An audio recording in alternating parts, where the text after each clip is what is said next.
اور مسجد اقصی کے نگہبان کسٹوڈین قرار پایا۔ 2 اکتوبر 1187 کی تاریخ اور جمعہ کا دن جب دنیا کے مذہبی دارالحکومت اور سب سے زیادہ متنازع شہر یروشلم میں تقریباً 9 دہائیوں کے بعد صلاح الدین ایوبی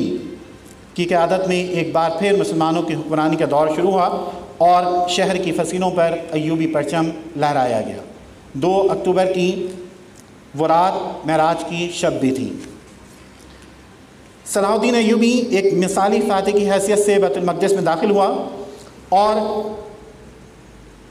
شہر میں داخل ہو کر وہ مظالم نہیں کیے جو اس شہر پر قبضے کے وقت مسیحی افواج نے کیے تھے۔ اس نے زر فدیہ لے کر ہر مسیحی کو امان دی اور جو فدیہ ادا نہیں کر سکتے تھے ان کے فدیے کی رقم صلاح الدین اور اس کے بھائی ملک عادل نے خود ادا کی۔ بیت المقدس پر فتح کے ساتھ یروشلم کی وہ مسیحی حکومت بھی ختم ہو گئی جو فلسطین میں 1099 سے قائم تھی، اور اس کے بعد جلد ہی سارا فلسطین مسلمانوں کی تحویل میں آ گیا۔ مسیحیوں سے صلح ہو جانے کے بعد صلاح الدین نے بیت المقدس کی زیارت کی عام اجازت دے دی، اور اجازت ملنے پر یورپ کے زائرین جو برسوں سے اس انتظار میں تھے وہ اس کثرت سے ٹوٹ پڑے کہ شاہ رچرڈ کو انتظام قائم رکھنا مشکل ہو گیا، اور اس نے سلطان سے کہا کہ وہ اس کی تحریر اور اجازت نامے کے بغیر کسی کو بیت المقدس میں داخل نہ ہونے دے۔ سلطان نے جواب دیا کہ زائرین بڑی مسافتیں طے کر کے یہاں آتے ہیں، لہٰذا ان کو روکنا مناسب نہیں ہے۔ سلطان نے نہ صرف یہ کہ ان زائرین کو ہر قسم کی آزادی دی بلکہ اپنی جانب سے لاکھوں زائرین کی آرام و آسائش، قیام اور طعام کا بھی انتظام کیا۔ یروشلم جنگ کے نتیجے میں نہیں بلکہ ایک محاصرے کے بعد شہر کے مسیحی منتظمین اور صلاح الدین ایوبی کے درمیان معاہدے کے نتیجے میں مسلمانوں کے حوالے کیا گیا تھا۔ شہر کا ہر باسی معاہدے میں طے کی گئی رقم ادا کر کے آزادی سے کسی بھی دوسرے علاقے میں جا سکتا تھا۔ ایک مشہور مورخ جانتن فلپس نے سلطان صلاح الدین کی زندگی پر اپنی کتاب دی لائف آف سلطان صلاح الدین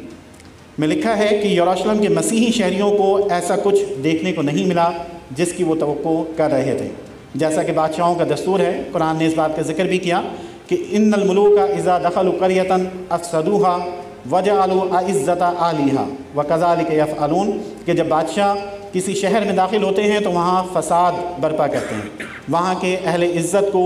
ذلیل و رسوا کرتے ہیں، اور ایسا ہی کیا جاتا ہے۔ صلاح الدین کا غیر مسلموں سے سلوک عین اسلامی تعلیمات کے مطابق تھا۔